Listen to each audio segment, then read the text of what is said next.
এখন হজের ফজিলত সম্পর্কে একটি হাদিস সহিহ বুখারী এবং সহিহ মুসলিমের শুনে আবু হুরায়রা রাদিয়াল্লাহু তাআলা আনহু থেকে বর্ণিত, রাসূলুল্লাহ সাল্লাল্লাহু আলাইহি ওয়াসাল্লাম বলেছেন, আল উমরাতু ইলাল উমরাতি কাফারাতুল লিমা বাইনাহুমা। এক উমরা থেকে আরেক উমরা, যে এই যে আমরা একের পর উমরা করছি, কেউ 2 মাস 1 মাস পর, কেউ 6 মাস পর, কেউ বছর পর, যে যত বেশি ঘন ঘন উমরা করবে অল্প গুনাহ থাকলেও মাফ হয়ে গেল। কিন্তু যে অনেক দিন উমরা করেনি তাহলে অনেক গুনাহ হয়তো জমে গেছে, হতে পারে না?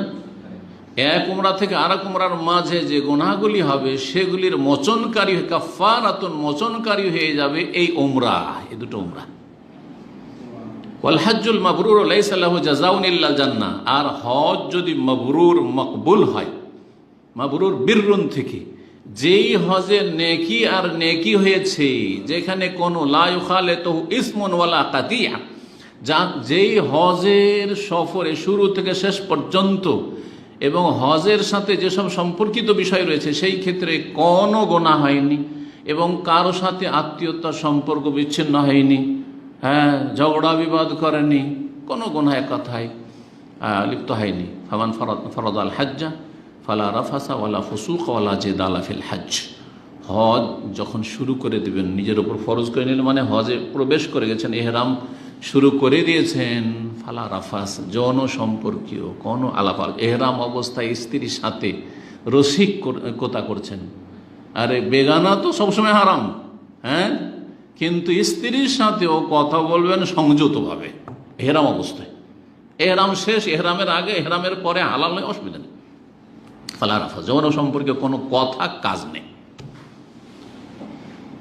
আর ওয়ালা ফুসুক, কোনো পাপাচার নেই, কোনো পাপাচারে যেন লিপ্ত না হন, যে কোনো পাপাচার। হজে এসেছেন দাড়ি মুন্ডন করছেন, হজে এসেছেন টাকার নিচে কাপড়, হজে এসেছেন ধূমপান করছেন, হজে এসে জর্দা দিয়ে পান খাচ্ছে দেশি হুজুরেরা, হারাম না? ফুসুক না? ফুসুক অবশ্য খাবাইস, খবিস জিনিস খাওয়া ফুসুক, ফাঁসে কি কাজ? আর তারপরে হজে মাবরুর হবে? কি করে হজে মাবরুর হবে? জর্দা খেয়ে, তামাক খেয়ে, সিগারেট খেয়ে, আর বহু এইরকম গুনাহ। অনেকে জামাত হচ্ছে, শুয়ে থাকছে। কত লোক হাজি, এই দুনিয়াদার হাজিগুলো পয়সা আছে, হজে এসছে অথবা হজে চলে গেছে, আর সফরে থাকলে সফরে কষ্ট হবেই, আর কষ্ট হলে মানুষের মেজাজটা খিটখিটা হয়ে যায়, তখন একটুতেই কি হয়ে যায়, উত্তেজিত হয়ে যায়। হাজি সাহেবদের বিল্ডিংগুলিতে 2-4 দিন থাকলে বুঝতে পারবেন যে পরিস্থিতি কেমন। একটু খাওয়া দাওয়া নিয়ে, একটু পাকশাক নিয়ে, আর এই সামান্য একটু কথা নিয়ে তর্ক আর ঝগড়া আর হইচই চিল্লা চিল্লি, কি যে মানে অবাক হবেন আপনি। এগুলো আমি দেখেছি, আলহামদুলিল্লাহ। হজে বহুবার থেকেছি, আর হজে মাসের বেশি থেকেছি, ডিউটি করেছি, তাদের কাছাকাছি থেকেছি। ভালো মানুষও আছে, কিন্তু যারা এসব ঝগড়া, তার ফাঁসেকি কাজ আর এই হারাম কাজ করতে থাকে আর হজও করছে, এদেরই সংখ্যা বেশি। রাসূলুল্লাহকে বললেন, যদি হজ মাবরুর হয়, হজে মাবরুরের আরেকটা দিক হচ্ছে যে যাতে লা রিয়া ওয়ালা সুমা, লোক দেখানোর জন্য হজ না হয়। লোক দেখানো না, মানুষকে শোনানোর জন্য, দেখানোর জন্য না। আজকাল সোশ্যাল মিডিয়াতে হজে যাচ্ছে, উমরা যাচ্ছে, যেমন এখান থেকে বেরিয়েছে অনেক দিন পরে, আলহামদুলিল্লাহ উমরায় যাচ্ছি, আমি এখন রাস্তায় আছি, আমার সাথে অমুক অমুক আছেন, লাইভ দেওয়া শুরু করেছেন। আরে কি করছেন এগুলো? আমি এখন উমরাতে এসেছি, যে দিনী ভাইয়েরা আছে আমার সাথে দেখা করবেন, আর পার্সোনাল যোগাযোগ করেন, গোটা দুনিয়াকে আপনি 1 মিনিটের মধ্যে জানিয়ে দিলেন যে মাশাআল্লাহ উমরা করছে হাফেজ সাহেব।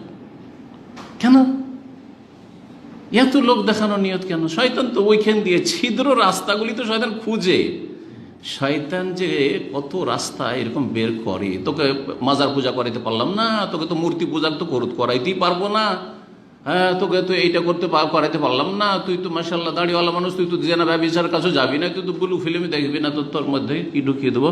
রিয়াকারী, লোক দেখানো, শিরক ঢুকিয়ে দেবো, এরকম পাপ ঢুকিয়ে দেবো না। খবরদার না, সবসময় সতর্ক থাকবেন, শয়তানকে কখনো সুযোগ দেবে না। এগুলো হচ্ছে খুতুওয়াতুশ শয়তান, শয়তানকে সুযোগ মোটেই দেবেন না। কি বলছিলাম? যে হজে মাবরুর হচ্ছে যাতে লোক দেখানো কোনো নিয়ত না থাকে। হজে মাবরুর আরেকটা দিক হচ্ছে যে যেই হজ হালাল পয়সা দিয়ে করবেন, হারাম পয়সা সংমিশ্রণ না থাকে। একটি হাদিস রয়েছে তাবরানীতে, জি, হাদিস হাসান। যখন মানুষ হালাল পয়সা নিয়ে আসে আর লাব্বাইক শুরু করে মিকাত থেকে, তখন আল্লাহ বলেন যে হ্যাঁ সত্যি তুমি হাজির হয়েছ, আর তোমার সম্বল পাথেয় যে নিয়ে এসছো, টাকা পয়সা নিয়ে এসছো তা হালাল, সুতরাং হজ্জুকা মাবরুরুন মাজুর, তোমার হজ হচ্ছে মকবুল এবং পুরস্কৃত তুমি, হ্যাঁ নেকির সওয়াবের অধিকারী তুমি। আর যখন হারাম পয়সা নিয়ে হজে আসে আল্লাহবাইক আল্লাহুম্মা লাব্বাইক পড়তে থাকে, তখন আল্লাহর পক্ষ থেকে ঘোষক আকাশ থেকে বলে লা লাব্বাইক ওয়ালা সাদিক, আরে মিথ্যুক, তুমি হাজির হয়েছো, কার উদ্দেশ্যে হাজির হয়েছো, তুমি কি জন্য হাজির হয়েছো, তুমি হারাম পয়সা নিয়ে, তুমি না তুমি হাজির হয়েছো আর না তুমি সত্যিকার অর্থে হজে এসেছো। তোমার জাদুকা হারাম, তোমার পাথে হারাম, টাকা পয়সা নিয়ে এসছো বা টিকিট যে কিনেছো হারাম, ইনকাম সোর্স হারাম, সুতরাং হজ্জুকা গায়রু মাবরুর, হ্যাঁ মাজুর, তোমার হজ পাপে ভরা, মাজুর ভিজর থেকে, গুনার বোঝা থেকেই গেল তোমার ওপর, এবং তোমার হজ মাবরুর হইল না। সুতরাং হজ যদি মাবরুর করতে হয় তো এই দিকগুলি যেন খেয়াল থাকে। যদি হজ কবুল হয়, যে সংক্ষেপে দিকগুলি বললাম, লাইসা লাহু জাযা, ছোট মোটো বদলা নেই, 1 কোটি নেকি 49 কোটি নেকি ওই সব কথা নাই, কথা বোঝা গেছে না? আর জাল কথাও নয়, সহিহ বুখারী মুসলিমের কথা, সহি কথা। সবচেয়ে বড় পুরস্কার, সবচেয়ে বড় পুরস্কার কি? জান্নাত। কারণ যতই নেকি করেন সবগুলির উদ্দেশ্য হচ্ছে জান্নাত।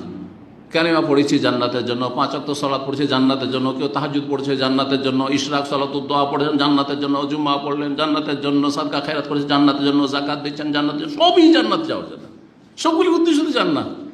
আর হজ যদি মকবুল হয়ে যায় লাইসা লাহু জাযা, তার অন্য কোনো বদলা নেই, ইল্লাল জান্নাত, জান্নাত ছাড়া।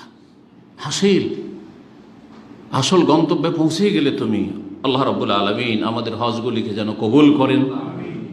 হজ যদি কেউ করে, আর একটি পয়েন্ট, হজ যদি কেউ করে আর সেই হজে যদি কোনো পাপ না হয়, কোনো পাপ না হয়, ফজিলত বলেছি কিন্তু এই মর্মে একটি হাদিস রয়েছে, সেই হাদিসটি শোনাব। কোনো পাপ করলেন না শুরু থেকে শেষ পর্যন্ত, তাহলে খুব সজাগ থাকতে হবে, খুব সজাগ থাকতে হবে। আচ্ছা এটা কেন? এটা একটা ট্রেনিং, তরবিয়ত, তাকওয়ার ট্রেনিং। হজে যত সজাগ থাকে হাজি সাহেবরা হেরাম অবস্থায়, এর যদি অর্ধেকটা সজাগ থাকে হালাল হারামের ক্ষেত্রে, হজ থেকে ফিরে আসার পরে সারা জীবনটা, তাহলে কোনো গুনাহ হয়নি। আর যদি গুনাহ হয়ে যায়, হজে যদি ভুল হয় তো কি করছেন? আরে ছোট্ট একটা ভুল হয়েছে, অনিচ্ছাকৃত ভুল হয়েছে, হয়তো দাম লাগবে না, শাইখদেরকে জিজ্ঞাসা করে বাড়ছেন, মুফতিকে জিজ্ঞাসা করে বাড়ছেন আমাকে দাম লাগবে নাকি, আমি ঘুমের অবস্থায় একটু মাথাটা এহরামের কাপড় দিয়ে ঢেকে নিয়েছিলাম, তো আমি এই করে দিয়েছিলাম, আমার স্বপ্ন দোষ হয়ে গেছিলো, আমার এই হয়ে গেছিলো। আরে এমন প্রশ্ন করে, আমি এহরাম অবস্থায় একটা মাছি মেরে দিয়েছিলাম। যেমন আব্দুল্লাহ উমর রাদিয়াল্লাহু তাআলা আনহুর কাছে এর আগ থেকে একটা লোক এসে জিজ্ঞাসা করছে যে হজের সময় আমি মাছি মেরে দিয়েছি, তো কি হবে, এর ফতোয়া কি হবে, দমটম লাগবে নাকি? তখন রাগান্বিত হয়ে বলেছিলেন যে কাতালতুম ইবনা বিনতে রাসূলুল্লাহ সাল্লাল্লাহু আলাইহি ওয়াসাল্লাম, রাসূলুল্লাহ সাল্লাল্লাহু আলাইহি ওয়াসাল্লামের সন্তানকে, রাসূলের মেয়ের সন্তানকে, হোসেনকে তোমরা খুন করেছো।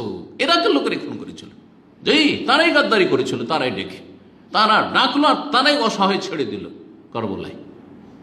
কিন্তু তারপরে মাতম তো করতে হবে, না হলে তো চোর ধরা পড়ে যাবে।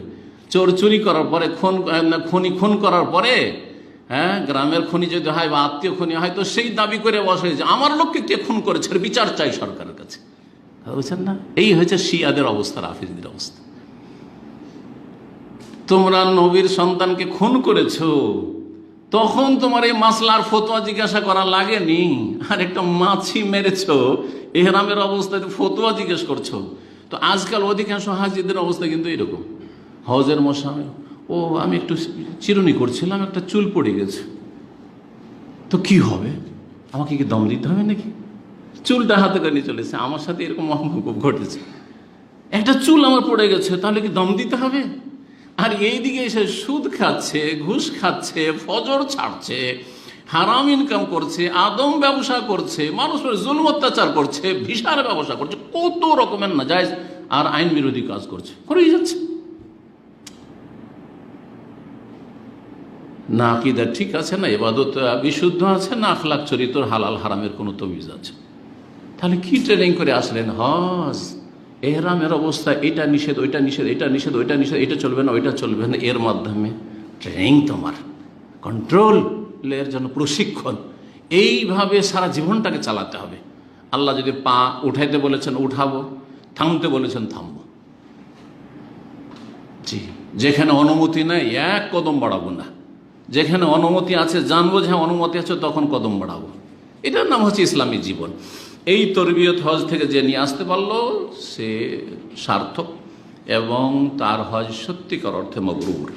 তো রাসূলুল্লাহ সাল্লাল্লাহু আলাইহি ওয়াসাল্লামের হাদিস সহিহ বুখারীতে রয়েছে, আবু হুরায়রা রাদিয়াল্লাহু তাআলা আনহু বর্ণিত 1424 বুখারীর হাদিস, আর মুসলিমের হাদিস নম্বর হচ্ছে 2404। বলছেন সামিয়াতুন নবী সাল্লাল্লাহু আলাইহি ওয়াসাল্লাম, এখন নবী সাল্লাল্লাহু আলাইহি ওয়াসাল্লামকে বলতে শুনেছি, মান হাজ্জা লিল্লাহ, কেউ যদি হজ করে কার জন্য? আল্লাহর জন্য। ইখলাস, ইখলাস, এখানে ইখলাসের শিক্ষা দিয়েছে, একমাত্র আল্লাহ সন্তুষ্টির জন্য। তারপরে হজটা রাসূলুল্লাহ তরিকা হইতে হবে, যেইভাবে দিক নির্দেশনা দিয়েছেন। তাহলে দিক নির্দেশনা হেদায়েত নামাগুলি জানতে হবে, এলেম শিখতে হবে। ফালাম ইয়ারফুস, যৌন সম্পর্কেও কোনো কার্যকলাপে লিপ্ত হলো না। স্ত্রীর সাথে আছে আর তার সাথে আপনি সহবাস না হোক, এমনি বেশি রসিকতা, এমনি ওই ধরনের কথা, যৌন সম্পর্কের কথা, না না, মোটেই না। কাম ভাব নিয়ে তার দিকে তাকানো, মোটেই না। এহরামের অবস্থা আছেন, সতর্ক থাকেন। জি, ফালাম ইয়ারফুস। আর অনেক মহিলারা আছে হজ মৌসুমে তারা চেহারা খোলা রাখে, তাদের অজ্ঞতার কারণে, সঠিক মসলা না জানার কারণে মনে করে যে মহিলাদের এহরাম চেহারায়, তো চেহারা খুলে রাখতে। আসলে চেহারা খুলে রাখা জায়েজ নয়, কিন্তু মসলা জানে না, অথবা তাদের ফোকাহাদের ভুল ফতোয়ার উপর তারা আমল করে থাকে। আর যখন বেগানা পুরুষ থাকবে, আর সবসময় আজকাল বেগানা পুরুষ থাকে, তখন আপনার ওড়না দিয়ে বা চাদর দিয়ে চেহারা ঢাকতে হবে। এটা হচ্ছে আয়েশা রাদিয়াল্লাহু তাআলা আনহার সুন্নাহ, তিনি প্রমাণ করে দিয়ে সহিহ বুখারীর হাদিস রয়েছে। কিন্তু অজ্ঞতার কারণে বা একটু বেপরোয়া, দেশে ও চেহারা খুলে চলাফেরা করে, চেহারা ঢাকা অভ্যাস নাই, এখানে এসে চেহারা ঢাকার বলছে হাঁটতেই পারবো না আমি, সুতরাং চেহারা খুলে চলাফেরা করে। আপনি তো দেখলে যে আরে সারা পৃথিবীর মহিলারা এখানে হাজির হয়েছে, দেখি কোন দেশের মহিলা কেমন, কোন দেশের মহিলা কেমন, আরে আরে অমুক দেশের মহিলারা তো এত সুন্দর, খালি এগুলোই করছেন, তাহলে হজ ভালো হবে? কখনো হবে না। ফালাম ইয়ারফুস ওয়ালাম ইয়াফসুক, কোনো ফাসিকি কাজ করলো না, ফাসিকি কাজ করলো না। তাহলে রাজা কায়াউমিন ওয়ালাদাতহু উম্মুহু, সেই দিনের মতো হয়ে ফিরে আসবে যেই দিন তার মা তাকে কি করেছিল? ভূমিষ্ঠ করেছিল, মায়ের পেট থেকে ভূমিষ্ঠ হয়েছিল। এই ছিল আজকের আলোচনার একটা পয়েন্ট। আলামিন আমাদের হজগুলিকে যেন কবুল করেন এবং আগামীতে আল্লাহ আরও বেশি বেশি হজের তৌফিক দান করেন। যেসব ভাই বোনেরা মুসলিম যে যেখানে আছেন, যারা এখানে আছেন সামনে, তারা বিশেষভাবে, আর যারা আমাদের আলোচনা শুনছেন অনলাইন, তাদের ক্ষেত্রে বিশেষভাবে দোয়া করছি। সারা বিশ্বের সমস্ত মুমিন মুমিনাতের জন্য তৌহিদ সুন্নাহ ভিত্তিক আল্লাহ রাব্বুল আলামিন যেন এই ফরজ হজ আদায় করার তৌফিক দান করেন। আল্লাহ রাব্বুল আমাদের হজ যেন মবরুর মকবুল করেন।